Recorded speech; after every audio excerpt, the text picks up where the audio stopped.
All right, everybody, welcome to the Work Hard, Play Hard podcast here in Utah. I got Tim Leary here with me, and welcome. Thank you. Glad you came. I'm glad I'm here. I'm glad you're here too. So, we're going to talk about a couple things today. Tim is a realtor, but also doing a lot more handyman stuff. Yes. Right? And so, yeah, not actually throwing hammers myself and fixing things myself, but the business side of it. Venturing into that space. Okay. So, and we'll talk about that more in a second. Then, so give me before we kind of dive into that part. Introduce yourself to us. Tell us, who you are, where you live, what, how'd you get into real estate, how long you've been doing that. Kind of give me a little background on you. Awesome. So Tim Leary, and I'm from Salt Lake City. Okay. I was born and raised up in Park City, Camas area, and currently live in Salt Lake. I've been in real estate for going on 8 years now, so quite a long time, all in Salt Lake and Park City, and have quite a bit of experience there, and now kind of transitioning more into home service type businesses through my experiences that I've had in real estate. So yeah. And obviously you've enjoyed real estate. It's been a good experience for you. Yeah. Tell us, I guess, tell us about the transition into handyman and stuff like that, and kind of, you're not leaving real estate. No. You're still doing it, but talk to us about, I guess, that transition, or what made you kind of think, hey, I kind of want to do this too. Yeah, I think that's a great question, and it's pretty complex. It's multifaceted because I'm, as time goes on, there's new reasons why I start kind of doing certain things in my life or going in certain directions. So real estate for me started out when I was 20, I believe, 21. And I was a bartender, and I had dropped out of college, and I just really didn't have much direction. I didn't know where I wanted to go. Sure. One of my regulars was a real estate agent. Seemed like he made great money, was a super awesome guy, and he actually paid for my real estate school. So I really didn't have much of a choice. Sure. But it was great, and as my grandpa was kind of passing, he had mentioned, you'd be really good at sales. And he was someone he was an attorney, he was a judge, he was a mayor, so he was very like attorney or doctor, nothing else. Sure. So for someone like him that I wildly respected in terms of his success in his career, telling me to go into sales was awesome and eye-opening. Yeah. So I really dove into that, and back in 2016, 2017 is when I started real estate. I think I've been, I can't really remember the first couple years, but I think I've been Realtor Top 500 every year. Okay. Got, in with a great group of guys, and have worked my way into luxury real estate. I've worked my way into leadership, running a team, doing over $100 million a year in sales. Yeah. So I'm not getting out of it because I feel like at this point in my career, I have a lot of experience and a lot of knowledge to share. I think the transition is coming from just what I know in real estate and what's lacking and what someone's willing to pay for. Sure. So a mentor of mine, a business mentor, mentioned that you don't have to invent the next flying car. You don't have to invent the next piece of technology that's never been invented before. Yeah. You just have to find something in your day-to-day life that others are willing to pay for, and where there's a lack of, let's say, transparency, stability, trust, and fix that. If you can just fix that problem, you don't have to reinvent the wheel. It's the McDonald's and Wendy's, the Subway and Jimmy John's, right? Like, they're all the same thing, but they all, fix different problems in that marketplace. Sure. That's kind of what's led to the handyman stuff. Showing up to listing appointments and realizing, man, if you just would have spent $1,500 a year to maintain your home, it would be worth significantly more. Or avoiding major repairs like your furnace and AC unit going out, or your roof. And I just quickly realized that there's a major lack of trust, major lack of accountability, major lack of communication in that industry, and realized that everything I've learned in real estate on how to do all of those things, be trustworthy, knowledgeable, provide an excellent customer experience, and have wonderful communication, that's a hole, that's a gap that I could fill, and people would be willing to pay for it. So that's where the transition has started from. Okay. So then talk to me about the handyman service. Tell me what things do you offer, and when I think of handyman, I think of hey, something broke and I need something fixed, right? Yeah. So that's, I guess, kind of, and I'm kind of an office guy, so I don't really have a lot of skills when it comes to some of those things. Is that kind of where I would call you, or tell me what services you offer? Awesome question. I love this question because a lot of this also, when I said it's multifaceted, like a lot of different realizations come as I start to navigate down this path. I realize that I call my dad for everything. Sure. Because I'm a homeowner. I'm a young homeowner and I haven't lived in a house before. I don't know what could go wrong. Yeah. But there's a million things that could go wrong. And when something's growling at me and it's a garbage disposal, and I'm like, why is this thing growling at me? Yeah. I don't know what to do. So I call my dad. So I started realizing, man, I'm calling him a lot. Yeah. And he could fix everything. And I just never understood it. Nor did I, kind of like you, really have the desire or the bandwidth to go out and learn. Sure. So I started calling my dad for everything. That was another reason. I was just like, man, if I need it, other people need it. What if there's millennials who are a huge percentage of homeowners now, especially in Salt Lake, what if they live away from home and they don't have someone like my dad that they can call? Sure. So it originally started out as a joke, where I was joking back and forth with my dad about you should be a handyman, and we could call it like, you know, dad's fixing things. There's just some random thing, and we'll be your dad if your dad's not here. Yeah. And then it just slowly transitioned into like, okay, maybe we could actually charge for this. So yes, you're correct. All these little minor things, if you don't know who to call, you call us. That's kind of a fun little catchphrase, not that we use regularly, but just when your TV is kind of tilted, who do you call? Yeah. You know, how do you fix that? Yeah. If your garbage disposal is like leaking a little bit, do you call a plumber? Do you not call a plumber? Is it a big enough job for a plumber to take? So it's really all those little jobs. And then we also renovated our house recently, and as we were getting new light fixtures installed in our brand new drywall, which we should have done in retrospect differently, Sure. the electricians left holes in our wall because they don't do drywall. Yeah. But a drywall person's not going to come out and do that because it's a little hole in the wall. Yeah. But I don't know how to fix it. Now I don't know who to call because everyone's turning me down. No one's coming because it's not a big enough job. So when you don't know who to call, you call us.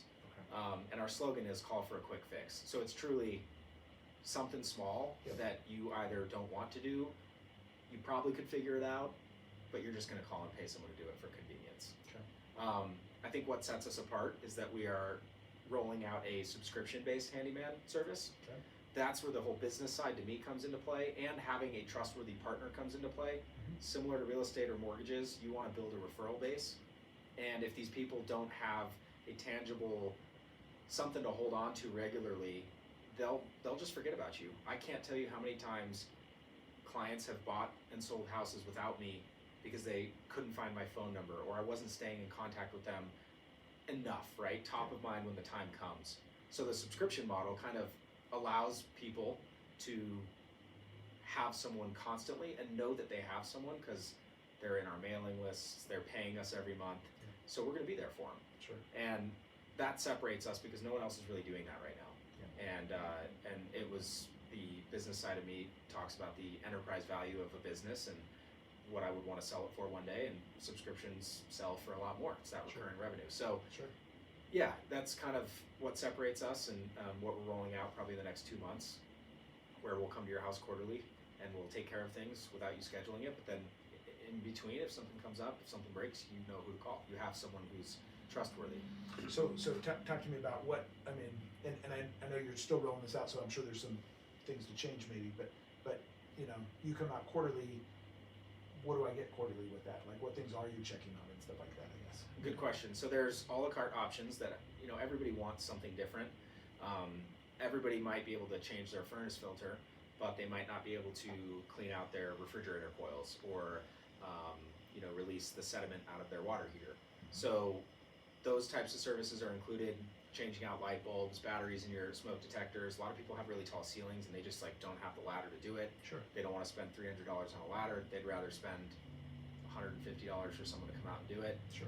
So little things like that. And the routine maintenance is kind of whatever you want it to be. There's a whole a la carte option like I had mentioned, but the basics are cleaning dryer vents, refrigerator coils, tuning up your disposal, doing a mini home inspection to make sure there's no leaks or anything going on. Sure. Changing out furnace filters, batteries and smoke detectors, light bulbs, rain gutters, stuff like that. Yeah. And that comes in the included package, but then there's a ton of other things that we could do, cleaning out, you know, or greasing your garage door and things of that nature. Sure. That again, as I got into this, I didn't even know. Yep, water softener salt is included in that. So really, to each their own. Each homeowner can kind of have a different package. The average, we're partnering with a company out of Minnesota soon, and The average person in Minnesota is paying about $140 a month for these quarterly services.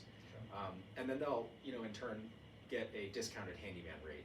So that's kind of our way of saying thank you for being a trusted, valued customer, always calling us for, your handyman needs. If there's things that come up, we'll give you a discounted rate. And so that's for so you come in quarterly, that's already included in the monthly, but you're saying if something breaks and I need you to come and fix it, that's when you discounted rate for that. That's what you're talking about. Yeah. And in real estate, people pay for home warranties, which are anywhere between $700 and $1,000 a year. Yeah. It kind of averages out to little, 100, anywhere between like $50 and $150 a month, depending on the package that you get. Yeah. Those people come after something's broken.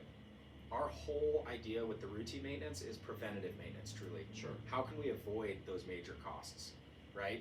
And every time someone comes out for your home warranty, you also have to pay a service fee. Sure. So why not just have someone come and do it routinely ahead of time? Why do you change the oil in your car on a routine basis? You don't want your engine to break because you can't really afford an engine, but you can afford an oil change, every quarter. Sure. So it's a similar concept, and it blows my mind how many people will pay for an oil change, but they won't change their furnace filter. Sure. But I think it's just unknown. Yeah. So that's kind of what we're trying to do is prevent major repairs from actually happening and increase your home value over time. It's like taking care of it, like your body, how you take care of your body regularly. Yeah. So yeah. So not nothing too hard, I guess, with the regular maintenance and stuff like that, but more just a lot of times people just get busy with life and they're just not always having time to do these things, and so that's what the benefit of your company, I guess, does is take away some of those things from their plate, right? Absolutely. Take them off so that they're able to. I don't even have to worry about it. House is going to be taken care of. They got it covered. Yeah. Okay. No, I like that. Yeah. That makes a lot of sense. And I think the cool part is that the home service industry, a lot of them are ran very similarly on the operation side. Sure. So the goal with the company is to acquire additional services and continue to add those in. So getting in now, it's going to be your cheapest option. Sure. But as we add in services, of course, our existing members will get discounts and stuff like that. And those include like pest control, landscaping, window washing, roofing, like all these companies that kind of, it's funny that there's not a single company that does all of it. Yeah. And I understand why, because being in business, you want to be niche so that you can really, really do a great job. Yeah. But you can have kind of a holdings company, let's call it Handy's Holdings, right? Sure. And under that umbrella, you can have all of these individual services branded with the same brand, but each operating individually, but referring one another business, right? So cleaning companies, landscape companies, roofing companies, window washing companies, power washing companies, handyman companies, home service companies, just routine maintenance. There's a lot of different ways that you can incorporate really taking care of someone's entire home so that you're a one-stop shop trusted partner and they know that they can call you. All the way up to me having my general contracting license and I can run a crew for your major renovation. Right? It's just taking it away, and I think Angie's List tried to do that. They're doing it, and all of those types of companies. But you, as the homeowner, still have to communicate. If you don't know how to fix your light fixture, but you have to go hire someone to fix your light fixture, how do you know that they're going to fix it right if you don't know how to fix it? So that's kind of, and you're relieving that communication by just calling us, and we'll get it done for you. Sure. And so, normally what I think is, if I have a furnace problem or a plumbing problem or electrical problem, I'm going to call one of those specialists. But you're saying, hey, kind of under your umbrella, I can just call you instead for some of those things. As far as any of those things that could possibly fall under you, I guess. Yeah, and a lot of handymen aren't licensed. Okay. I think that's another big thing. In the state of Utah, a handyman can do, without a license, can do up to $1,000 worth of work. That includes materials as well. Okay. And again, those small jobs are well under that. Sure. But a lot of people are out there doing renovations without a license, and there's a super easy way. You just Google if they have a license with the state, and it'll show if they do or not. And then there's a handyman exemption, so that allows them to do jobs up to $3,000. But they can't be subbing anybody out for subcontractors, and they do. There's a lot of them who do. So I went and got my general contractor license so that the company holds that and we can actually sub people out. So if you need electrical work done, a handyman legally can't do electrical work, even minor electrical. They can't do plumbing. They can't do HVAC. So with my license, I can actually do all of those besides electrical, because I'm not a master electrician, or plumbing, but now I can subcontract those people out. So instead of calling the electrician like I did, and then having to go find someone to fix our drywall after he left, you just call us, and we will do the electrical and drywall all in one fell swoop. So you don't have to live with holes in your wall for 2 days until you can find someone to come do the work. Gotcha. And I guess, so let's talk about that for a second. So normally I think, well, okay, but now am I just paying for a middleman, kind of thing? Isn't it better to just go directly to the source? But then, flip side is sometimes with those people that you're referring to, you're getting, maybe, wholesale rates for some of those things as opposed to, hey, they know that, okay, I can charge this guy a retail rate because, he's a no guy off the street. Is that kind of how it would be with you guys? Or tell me, Yeah, so as we grow and as we're referring out more jobs to people, there's definitely bulk rates that people can give us, right? So if we need HVAC work done and we don't do that specifically, but we refer out the same company over and over and over again, they're clearly, it's, I think, simple business that they give us a discount for our clients so that they're our referral partner moving forward. Sure. And, we're not in it to not have people make money in their business, but Sure. I think it's just a matter of supply and demand, right? Sure. If you can give them enough business, then it's like Costco, right? Sure. You're going to sell it for cheaper, right? Yep. So yes, but also, again, the communication aspect I think was the biggest issue that I found in my research is that you could call 20 handymen and maybe 2 answer their phone, and then maybe 1 shows up when they say they're going to show up, right? Yep. And maybe they just like get half the job done and then you never hear from them again because they got another job that's bigger. Yeah. So we're kind of just trying to bridge the gap of communication. That Angie's List, they bridge the gap of like finding the provider, but you still have to communicate with them. You have to schedule. So we just do it all, right? You call the office, it's all taken care of. And I think it's the convenience sake. I realize we can't be everything to everyone, but I also realize that people pay for convenience because I do. Sure. I pay $54 a month for Orchid Pest Control, and I don't even know if they show up or not because they're in and out in 5 minutes every other month. It's convenience because I hate bugs, and I don't want to go to the store and get the stuff to kill them because I don't know if it'll work or not. And I'd rather pay $54 a month to do that. So it's a similar concept. Pay us X amount per month. Not only do you get this included package of quarterly maintenance that just maintains your most valuable asset in most cases, but you also get somebody you can call for anything, truly anything, because if we can't do it ourselves, we have partners that can, all under one brand. Gotcha. I like that. Yeah. And you're right. People pay a lot of things for convenience, right? Just to know, hey, I can trust this. You brought up Costco. Everybody loves Costco, so if you guys can, replicate Costco. Yeah, it's pretty remarkable too. We're getting calls from major property management companies, like commercial property managers. Okay. And my first question is, how'd you find us? I'm just curious, because this is kind of like we started October 18th. Okay. So just barely. And we did that to kind of test the market, see what was out there, see what requests are coming in, just to really actually have real data for our own personal sake to utilize on how we can structure the business to be most effective for clients. And my first question, how'd you hear about us? Google. Right? And in my mind, I'm like, okay, we just started. There's definitely companies out there who have way more Google reviews than we do, or they're showing up. We haven't even built a website at the time. Like, I was like, this is remarkable how you're finding us. That's pretty cool, though. And they said, we've called 20 people. You're the first person to answer. And then I started thinking, okay, if you're a major project or a property management company, why don't you have a go-to person? Because they always find something else. So they do for a month, and then that handyman finds a bigger job or a different job.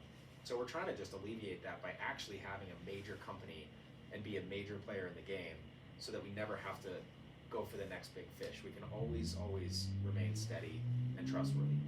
Which makes sense. You bring up, handymen obviously probably aren't making tons of money.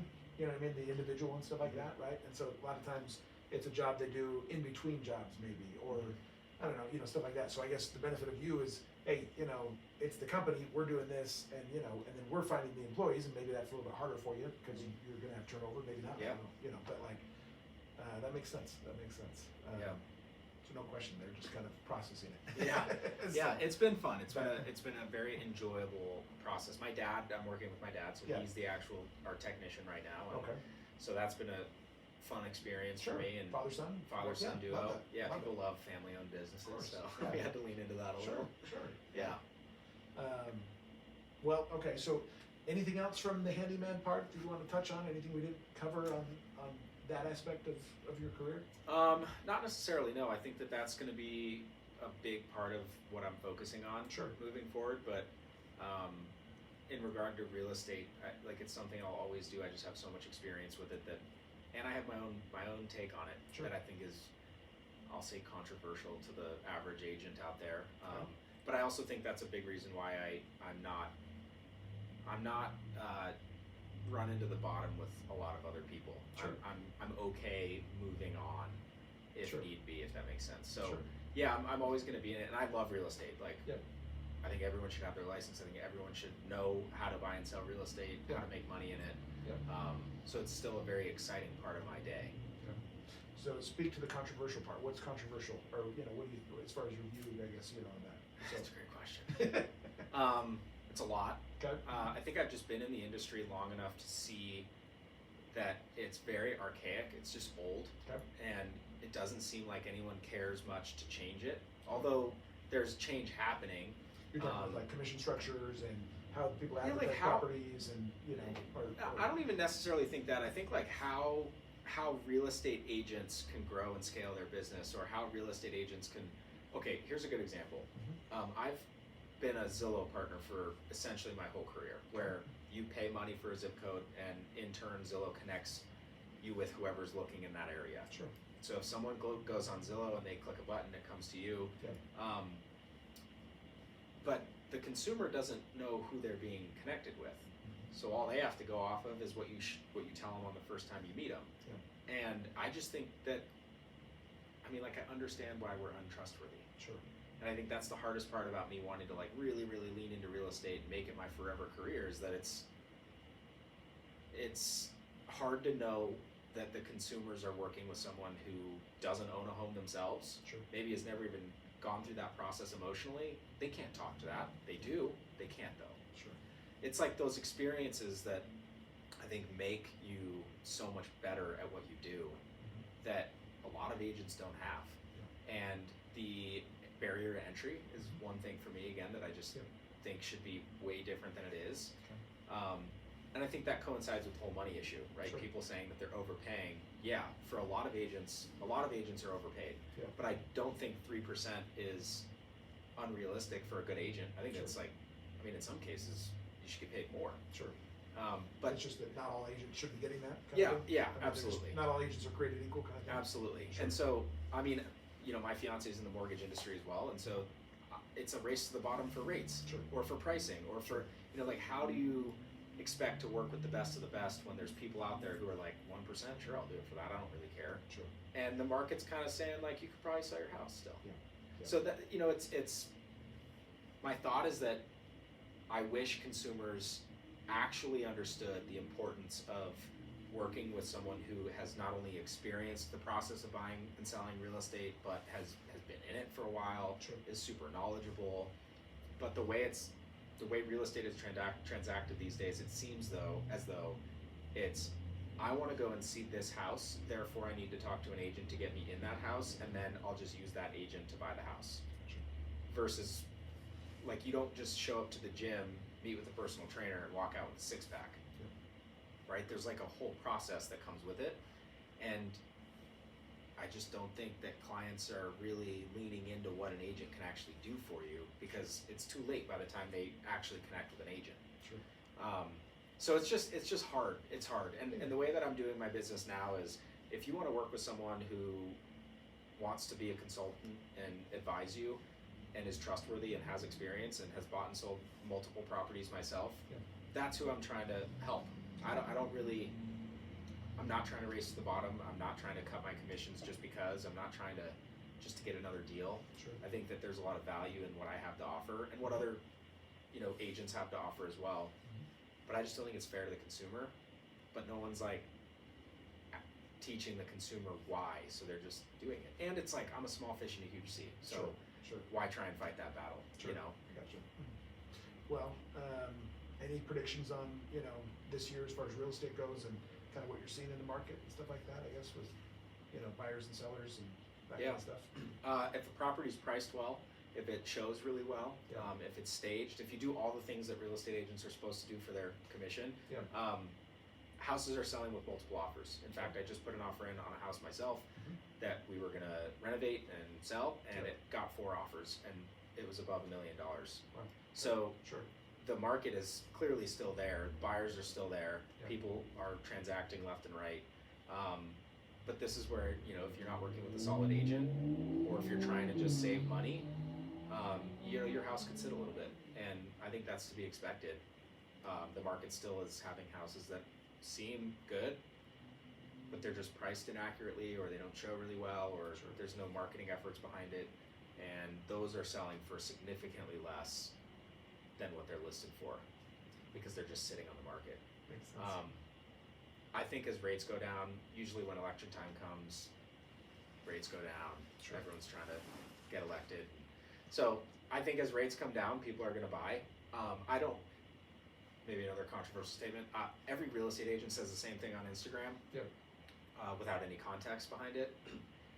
And in all honesty, if you can buy a house, buy a house. If you are in a position where you need to, because you're having a baby, you need to, upsize, or it's still a good time to sell, so you want to capitalize on that and then, downsize, or if you're moving for a job, like there's reasons to buy and sell real estate. Yeah. But if you don't have to, don't.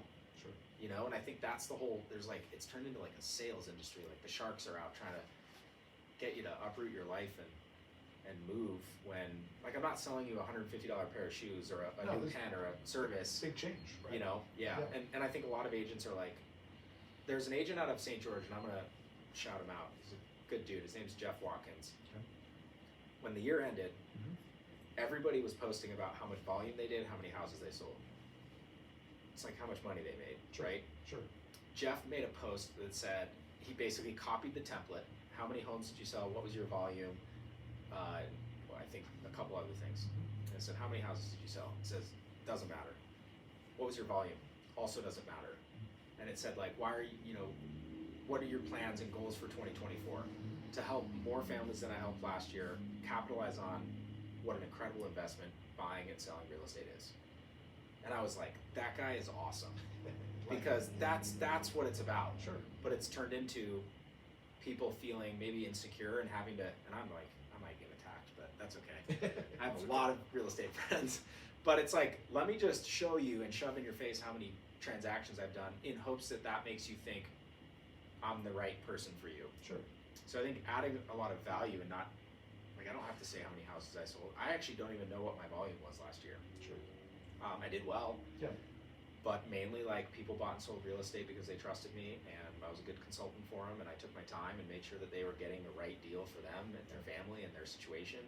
And I think that it's still a good time to buy generally, and I think that because people always have to buy and sell real estate. Sure. Like, there's just life happens. Life does happen. No, I agree. And we think this year's probably gonna be similar to last year, but maybe a little bit better, especially third quarter, depending on rates and stuff like that. I guess we'll see. We'll see how things. I love that you said we'll see, because who knows? We don't know. Yeah, who knows? Nor do we have control over it. No, we don't have control either. No. So it's like, I will be prepared to help you however I can when whatever we face. Yeah. Whatever's in front of us at the time. Yeah. I will do my best to navigate that, learn about it, and help you. Yeah. I am not Jerome Powell. I do not control the Federal Reserve and all those different things. But, no. Okay. Anything we didn't hit that you wanted to cover? No. Okay. I feel happy Okay. and good. I was excited to be here. Good. Excited to talk about it again. I feel like I've been in my cocoon in my house for a long time. Sure. So it's good to get out for a little bit, it's good right? to get out. It's good to talk about this stuff. Yeah.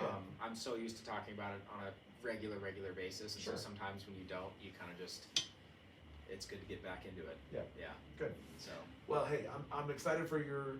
I'm excited for real estate for you, and obviously, hopefully, for all of us, is a better year than what it was. But like I said, we'll see. So, but as far as the handyman thing goes, that's awesome. I think, I really do think there's a need there. In fact, probably like 8 years ago, I thought of starting a handyman company myself, to be honest. But I got busy with loans, and I was like, and again, I wouldn't be the guy doing it because I'm just not that good. But my point is, I do see that there's a need, and I hope it does well for you, because I think I honestly think there's a need there, and I think especially with younger, it seems like this younger generation is probably less handy than older generations, right? We're more removed from, the more manual jobs, right? I mean, it's more kind of like, let's go into coding and tech stuff or office, and which again is really good stuff. But I think the benefit of a job like this is, hey, we still need to know how to do some of those things, and so that's maybe a Yeah. benefit of a company like yours. So Yeah, I here's hope some good advice for young people. Sure. So my little brother's 23, Mhm. was selling real estate with me, still is. But of course, it's like the tech stuff, right? Like Sure. everyone's going towards tech or whatever. Sure. The average age of a home service professional, handyman, plumbers, electricians, is I think 54 years old. Makes sense. Okay. And there's a massive gap, like Sure. you had just said. Yeah. There is a huge gap in the workforce. So that's clearly going to be a major issue, Sure. especially for us, right? Trying to make sure that we have high quality professionals on staff. Yeah. But the amount of money, and again, I didn't go with this route, right? But Yeah. through research and through owning this business for a couple months now, Yeah. the amount of money you can make as a home service professional is astronomical. And it seems as though everyone is busy. Sure. And you can never call someone that isn't 2-3 weeks out. Mm. So another like added bonus is we always make sure that we are no more than 2 weeks out. Okay. But if you're a young person and you don't have like any idea, there's this negative connotation with trade school for whatever reason. Yeah. And it's because it's these sweaty businesses that are old and yada yada. And Sure. so what we're doing at Handy's is we're trying to bring sexy back. We're bringing sexy to the sweaty businesses. I like it. I like So it. the sexy sweaty businesses, and Yeah. I think younger people should truly look into it, Sure. because you will be making so much more money than your peers by the time they're out of college or Sure. 5 years into their workforce. You're going to be booked out for years. Yeah. And it's such a good quality to have. Well, what I tell my kids is, ultimately the world will pay you what you're worth, and so you need to get some kind of skill, right? And whether that's through college, trade school, whatever. I don't actually really care. I want you to find something you enjoy doing, Yeah. but get good at it, Mhm. right? Because the better you are, the more the world will pay you. If you're not so good and you kind of, dig around or job to job, then you're not going to make as much, right? So Yeah. specializing and getting good at something. So anyhow, I Yeah. think that's wise, and I There's think a that's good. common phrase, probably going to butcher it, but it's all about the person who complained about the second plumber. And the first plumber came in and couldn't really fix it, took him about an hour, still charged a service fee. Second plumber came in, charged 10 times the amount, finished it in 5 minutes. And the person complained on why they were paying 10 times more for 5 minutes worth of work. Sure. It's not 5 minutes worth of work. It's 25 years of experience that nobody else has, right? So Yeah. you're paying for Experience. the experience and the Yeah. expertise and becoming good at whatever it is. Who cares what it is, but just Yeah. be really, really, really good at it. Yeah. And people will pay you. Yeah. And again, I think the best advice, I was trying to take jobs in like Eagle Mountain and Ogden and like all over the place when I first started, because I had this fear of, okay, we need to make money, we need to get our name out there. Sure. But quickly realized we can't be everything to everyone, Sure. and realizing that and really narrowing in our focus to be amazing at exactly what we do and where we do it, Sure. so that we can provide that top tier service and be excellent, and not just good, Yeah. is probably some of the most profound advice and experiences that I had to go through with this. And it translates directly into real estate. Who's going to be the best agent in 2024 and beyond? The agent who has experience in a very niche market. They will explode. Their businesses will explode, because I know so many agents, it goes back to the whole Zillow thing, who are doing deals in Ogden and then doing a deal in Magna and then doing a deal in Park City and then Camas and then Provo and Orem. And they are completely different markets. Sure. Although generally they're the same and the experience or the process is the same, having insider information on a specific market will absolutely make you stand out amongst the crowd. But it's hard, because again, it's that fear-based mindset of, I need to go and take this deal because I need a deal. Sure. I need to go and take that deal because I need a deal. But if you can narrow in and take the time and like really sit back and dig in your heels to a specific market, you will be amazing. And the best type of experience I had with this was when I was with Sotheby's in Park City. We referred out a $5.5 million listing that sold in 3 days in Salt Lake, because the team that I was with in Park City they were Park City agents. Sure. They lived, breathed, and died in Park City. And they referred it to a Salt Lake agent, a $5.5 million deal. I don't know another agent, truly, in my Rolodex, who would have referred that out. They would have tried to sell it and maybe priced it incorrectly. Maybe it didn't sell in time. Maybe they lost money on it, right? Sure. But because they gave that away, I was mind blown, because I was like 26. I was like, you guys are going to give away that much money? Yeah. Good Yeah, commission because on it's that. the best thing for the client. Sure. Because there's a person who works in this specific, Liz Slager, shout out, Mm-hmm. market who's going to sell that house for top dollar. They know that market better than anyone. Who am I to say that I can walk into that and be that person for that client? So they were truly giving that experience to the client, Good for and it you. was amazing. Yeah. And referral fees are a thing, so don't feel like you Yeah. are giving it all away. Sure. Sure. So yeah, experience in a niche market. Those are the people. Just like the handyman thing that I went through. Yeah. You can't be everything to everyone. Really, really dig your heels in. Focus on one market, and that's where you're gonna really, really see some trajectory. Is in my opinion. I like it. It's a good place to end. Yeah. Thanks, Tim, for coming on, and thanks everybody for listening. Like and subscribe, and we'll see you next week. Thanks for So- having me.